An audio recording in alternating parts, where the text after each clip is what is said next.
Tapi memang di depan istri Pak, ada orang yang hebat. Mati kutu kita semua di depan istri. Apa kata istri saya? Hei Ustadz, di luar kau boleh singa panggung, tapi di rumah kau Hello Kitty. Ya ketawa, saya serius ini. Dia pikir gampang jadi suami. Coba lihat itu, kasihan. Kadangkala bawa Grab, motor, di jalan kempes bannya, dia tidak telepon kamu itu.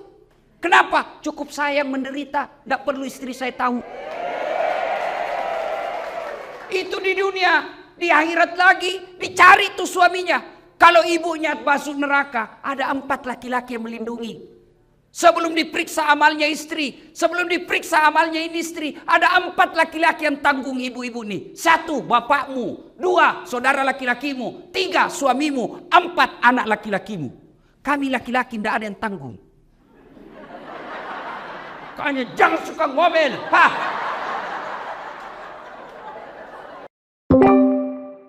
Jangan cerita aibnya orang. Ayuhibbu ahadukum, sukakah kamu memakan bangkai sesama manusia? Dan ghibah inilah yang memutuskan tali persaudaraan kita. Tidak ada orang senang dicerita. Ibu-ibu kan biasa kumpul. Kalau suamimu tenang, sopan, bicaranya halus, rajin ibadah, baik, hati-hati. Hati-hati. Kenapa? Layangan putus.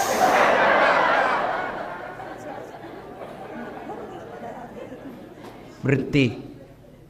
Begitu ibu mulai ada oh iya, itu kepala dinas itu begitu. Kau tahu sinetron tadi malam, jelek betul sifatnya. Ribut seperti itu. Langsung orang jadi korban. Bu, kalau majelis taklim yang sukses, dia akan berkata, sudah deh, tidak usah cerita kejelekannya orang. Na'udzubillah min zalik. Kita berlindung kepada Allah dari keburukan seperti itu. Belum tentu suami kita lebih baik dari suami dia. Hanya Allah saja masih tutup aib dan keburukan aib suami kita. Itu baru majelis taklim yang baik.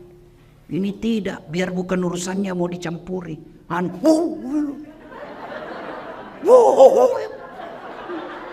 Ketawa kau karena kau bayangkan dirimu semua. Bu, yang suka ikut campur urusannya orang, itu nanti takdirnya hidupnya seperti tauge. Tahu tauge? Coba lihat tauge, suka ikut campur tuh. Gado-gado ada. Tahu isi ada. Pecel ada. Soto ada. Karena dia suka ikut campur, Allah takdirkan bengkok. Maka kalau ada di kantor ini, di majelis taklim kumpul, gosip, teriaki. Pagi-pagi toge nih Satu, yang bisa memutuskan tali persaudaraan kita, ghibah. Dan itulah yang Nabi katakan, sittatu asya'in tuhbitul amal. Ada 6 sifat yang menghancurkan amalmu. 1 diantaranya, al-istighalu bi'uyubil khalqi, toge. Berhenti cerita kejelekan orang. Yang kedua, penyebab putusnya persaudaraan apa? Sangka buruk. Lewat. Wah, kayak enggak kenal aja. Mentang-mentang sudah jadi istri wagub. Dulu waktu mau dipilih, senyum kiri kanan. Bukan sombong. Beliau lagi buru-buru mau ke toilet. Itu namanya sangka baik. Masa dia yang jawab-jawab WhatsApp saya? Dulu setiap saat jawab, sekarang tidak pernah lagi dijawab. Tertimbun WhatsAppnya ibu, sangka baik. Ibu-ibu, jangankan mengolah kantor begini, rumah tangga aja pasti kacau kalau suami istri sangka buruk. Kenapa ya? Itu tiba-tiba dilantik. Padahal dia baru 4 tahun jadi pegawai. Saya sudah 18 tahun tidak diangkat-angkat. Betul Bapak 18 tahun tapi otaknya Pentium 1. Lambat loading. Prosesornya sudah tua. Bikin surat, siapa wali? Sudah Pak, tinggal diteken. Belum sudah namanya itu dong. Ini betul 4 tahun tapi otaknya Pentium 4. Cepat loading. 1 kali penjelasan, siap Pak. Belum ditanya sudah selesai. Itu sangka baik. Ibu-ibu sangka baik sama suami. Jangan selalu kau periksa HP-nya. Kau kira nak cari nafkah? Jangan. Ada juga perempuan kayak suaminya kayak tahanan politik. Baru pulang, mana HP-mu? Dengar ini. Ada 4 penghuni api neraka. 1 di antaranya istri yang suka memaki suaminya. Itu hadis Nabi loh. Ada 3 golongan orang yang tidak diterima amal ibadahnya. 1 di antaranya istri yang durhaka sama suaminya. Ada yang tanya, bagaimana kalau suami durhaka sama istri? Tidak ada dalam hadis.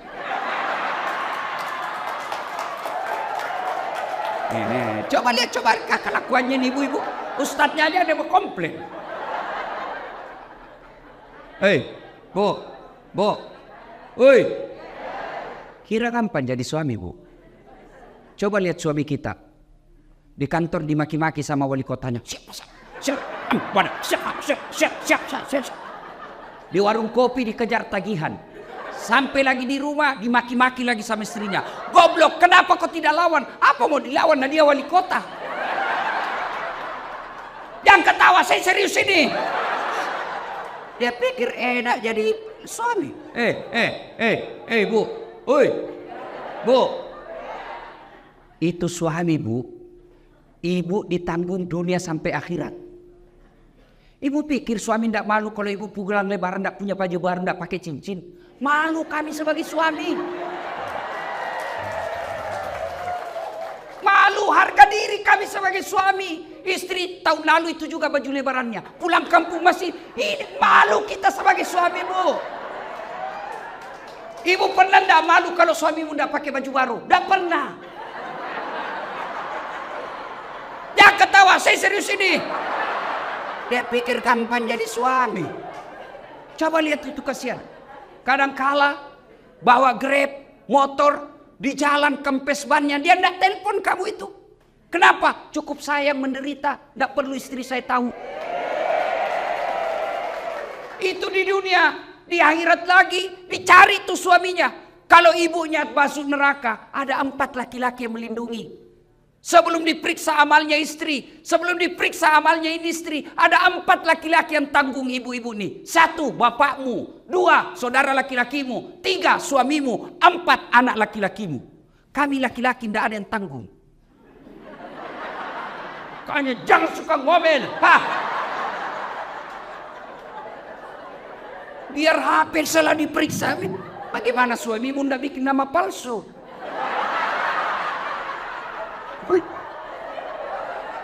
Kayak saya begitu bu. Saya bu semenjak saya viral ini, ada cinta-cinta monyet saya dulu di kampung. Baru setelah saya viral, kan dulu di kampung bukan siapa-siapa saya bu. Tiba-tiba viral, bu.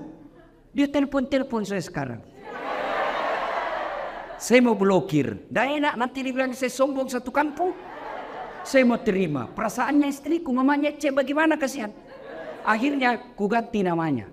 Penjual batu bata.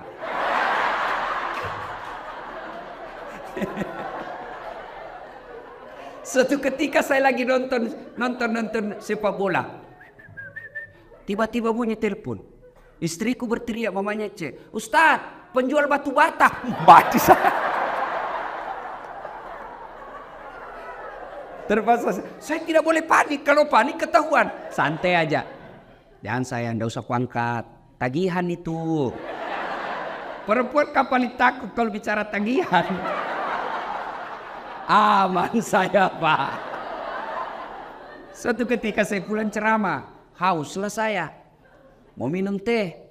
Sayangku minum teh. Saya lagi ajar anak ngaji. Si Ece lagi ajar ngaji. Oke saya bikin lah. Mana gula? Dia bilang ada di situ di toples. Ada semua namanya ditulis. Saya ambillah tulis toples gula. Saya ambil. Begitu saya minum.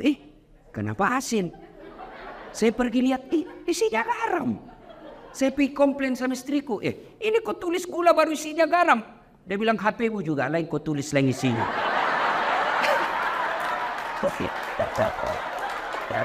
Salatullah salamullah ala toha rasulillah.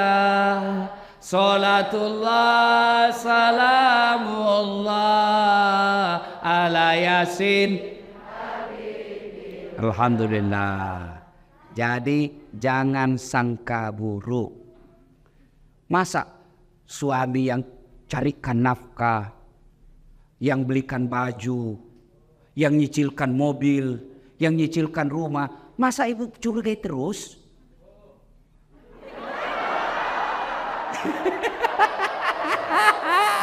I love you full. Tenang Pak, saya bela kau hari ini. Karena kau takut sama suami istrimu ini. Ini. Tapi memang di depan istri Pak ada orang yang hebat. Mati kutu kita semua di depan istri. Apa kata istri saya? Hei Ustadz, di luar kau boleh singa panggung, tapi di rumah kau Hello Kitty.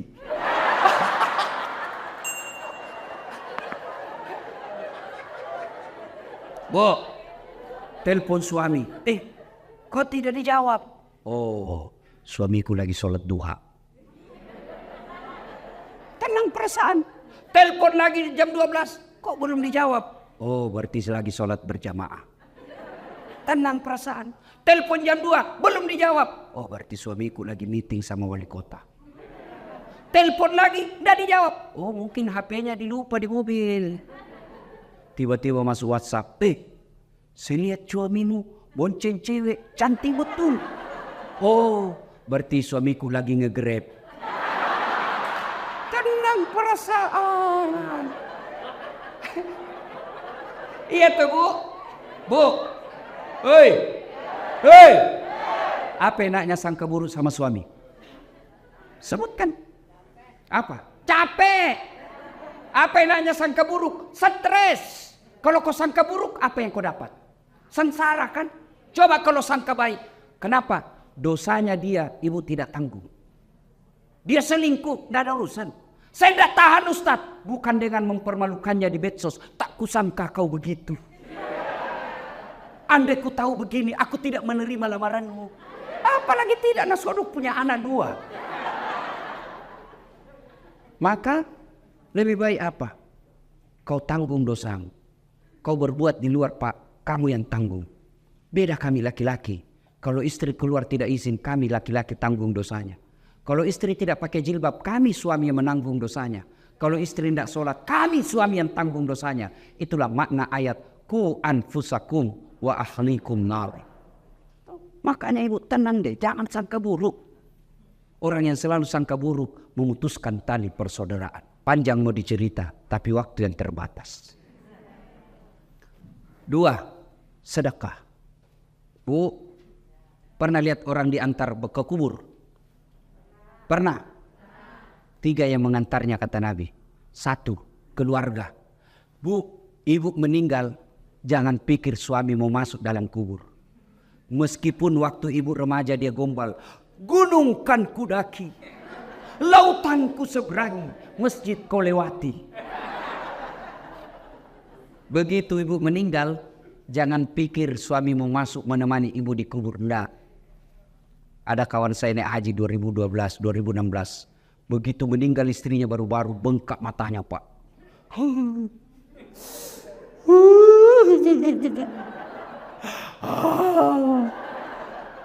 Saya bilang hebat betul ini Bapak. Biasanya kalau laki-laki meninggal istrinya sih menangis, tapi tidak sampai ngau-ngau. Sabar Pak, separuh jiwaku hilang Ustaz.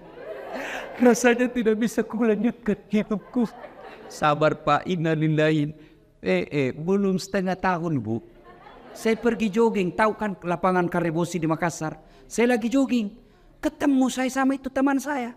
Di sampingnya ada perempuan, putih, muda, panjang rambutnya. Saya tanya, Haji, siapa? Siapa Haji? Yang baru Ustaz.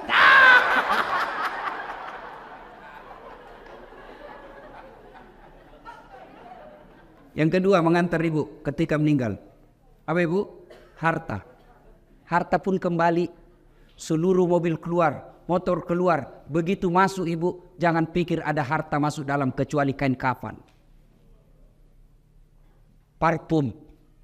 Hilang Hugo Boss. Hilang semua kita punya BlackBerry apakah parfum-parfum yang mewah itu. Hah? BlackBerry bu? Apa? Pokoknya itulah yang saya maksud. Saya bukan anak gaul ibu. Saya parfum saya bu Rexona. Selesai. Kayak ibu-ibu sekarang ini dibodoh-bodohi sama mode. Sabunnya aja 3 macam. Lain labu wajunya, sabun wajah, lain labung ketek, lain labung ini.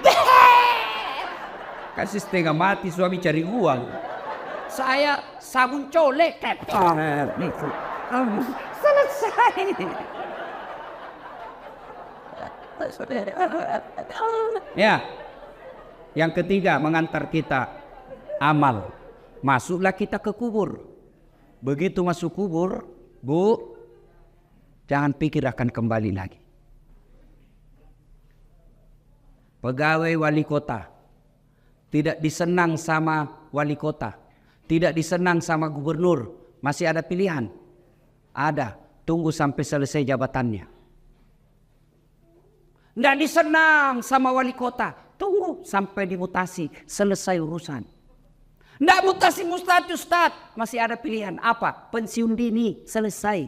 Lewat apa? Tidak ada urusan kamu, bukan kaulan bosku. Selesai. Iya bu, ada warga Betawi ke Jawa merantau, sampai di Jawa kada nyaman, tidak enak di sana. Ada pilihan? Ada, pulang lagi ke Betawi. Ada orang Jawa merantau ke Papua, Papua tidak nyaman, balik lagi ke Jawa. Mangan orang mangan, yang penting ngumpul. Senguara. Wes. Saiki monggo. Selesai. Tapi demi Allah, ibu masuk kubur, senang tidak senang, tinggal kau di situ. Tidak boleh kau keluar.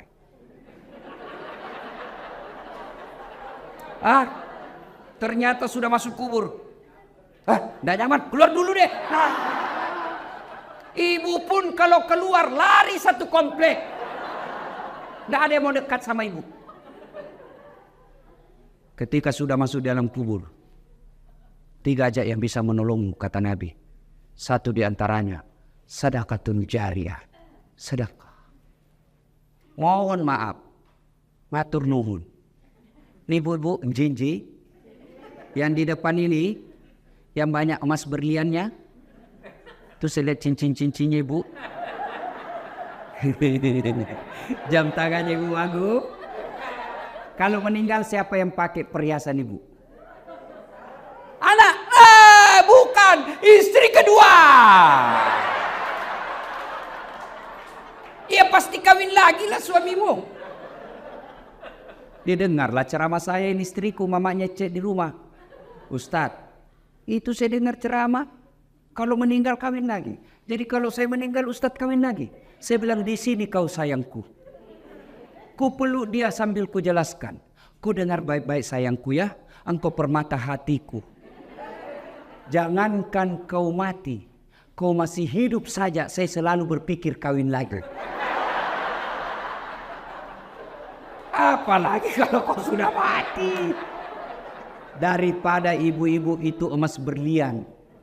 Dinikmati orang istri kedua, mending ibu kirim ke kubur sekarang. Sedekah. Dan enaknya menjadi istri wali kota, istri sekda, istri wagub, meskipun palsu tetap orang bilang asli. Iya toh? Kalau ibu wagub pakai, pasti orang bilang asli dong. Padahal belinya di Tanah Abang. Iya, maka keliru orang kaya. Kalau saya kaya, mending saya pakai yang palsu. Orang pasti tahu asli. Tapi kita orang miskin, biar sudah asli orang bilang dari mana kau dapat?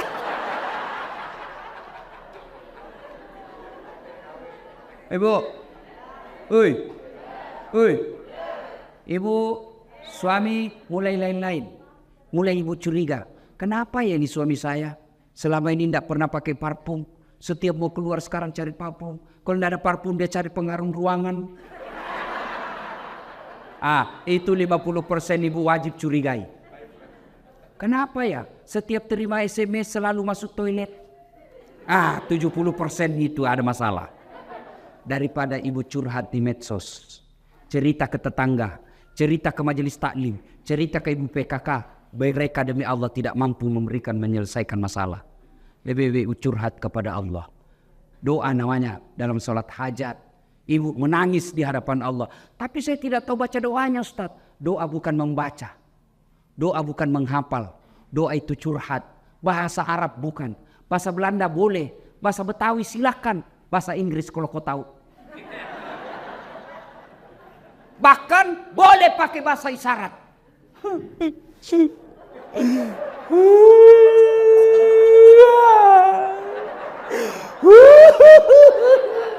Oh, malaikat katakan, ya Allah baru suaminya kawin lagi. Silakan. Sudah itu, ya Allah, Engkau zat yang memelihara dan menjaga suamiku. Tidak mungkin saya bisa menjaganya 24 jam. Aku serahkan suamiku, Engkau menjaganya. Ya Allah, ini ada duitku 2 juta. 2 juta tolak bala.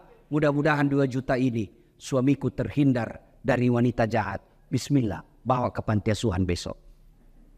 As-sadaqatu, bersedekah. Supaya anak tidak kena narkoba. Supaya suami tidak kena mutasi. Tidak usah cari muka sama ibu aku. Ya bu. Ya terselip. Mana caranya? Sholat hajat. Minta pertolongan kepada Allah. Ya Allah, lindungi suami saya. Ini 1 juta. Tolak bala. Supaya suamiku tidak terkena musibah mutasi. Ya Allah, ini 2 juta. Supaya istri suamiku terhindar dari wanita jahat. Coba ibu amalkan. Sholat hajat namanya. Saya tidak tahu niatnya Ustaz. Masa ibu tidak tahu niat? Niat itu begitu ibu wudu. Saya mau sholat hajat. Itulah niat. Tidak harus diucapkan. Mau ucapkan. Sholli sunnatal hajjati. Raka'ataini lillahi ta'ala. Allahu Akbar. Tidak hafal bahasa Arab. Bahasa Indonesia. Saya niat sholat hajat. 2 rakaat sunnah hukumnya bagi saya lillahi ta'ala. Allahu Akbar. Itu pun tidak hafal. Berdiri tegak menghadap kiblat Tuhan. Sholat hajat ya. Allahu Akbar. Salatullah salamullah ala toha rasulillah. Salatullah salamullah ala yasin. Allahu Akbar. Ayo salat. Sedekah. Jangan terlalu pelit. Bapak-bapak nih yang ada di depan saya. Supaya bapak tidak kena musibah mutasi, sedekah. Percaya ibu, tidak ada orang bangkrut gara-gara rajin sedekah. Tidak ada orang yang senang orang pelit. Ibu saya tanya, senang wali kota yang pelit atau dermawan? Senang ibu wagub yang pelit atau dermawan? Senang tetangga yang pelit atau dermawan? Senang yang mantu dermawan atau pelit? Tidak ada orang suka orang pelit. Bahkan orang pelit sekalipun tidak senang sama orang pelit. Jangan kau ke rumahnya, pelit dia. Padahal dia juga pelit. Begitu jeleknya itu sifat pelit. Tolong carikan saya di Jakarta Selatan ini yang bangkrut dan sengsara gara-gara rajin sedekah. Tak ada. Ada 10 golongan sahabat Nabi yang dijamin pasti masuk surga. Nabi keluar dari bibir beliau 10 sahabatku yang pasti dijamin masuk surga. Dari 10 itu 7 diantaranya adalah mereka pengusaha yang dermawan. Sedekahlah. Ustadz, kita mau sedekah tapi kan kita miskin. Sedekah tidak harus banyak. Sedekahnya seorang ibu cleaning service. 5 bungkus nasi bungkus. Jauh lebih mulia daripada 100 bungkus kepala dinas. Kenapa? Kalau 5 bungkus dari cleaning service murni duitnya 100% dia sedekahkan. Tapi kepala dinas duitnya pendor. Ayo sedekah. Ibu bapak yang saya muliakan. Pada akhirnya Tujuan puasa membentuk ukhuwah dan melahirkan insan-insan yang dermawan. Mudah-mudahan kita hadir di tempat ini. Kalau ada yang selalu terlanjur memutuskan silaturahmi gara-gara pilpres, baikkanlah. Karena Pak Prabowo dan Pak Jokowi sekarang sudah satu paket. Berhentilah bermusuhan cebong kampret. Tidak ada gunanya untuk kalian. Yang kedua, kalau ada rezeki Allah berikan, sedekahkanlah supaya Allah tambah 700 kali lipat. Demikian, mudah-mudahan ada manfaat. Lebih dan kurangnya mohon dimaafkan. Ibu Wagub tadi berpantun, saya pun mau berpantun. Burung cendrawasih di atas batu. Terima kasih dan thank you. Assalamualaikum warahmatullahi wabarakatuh.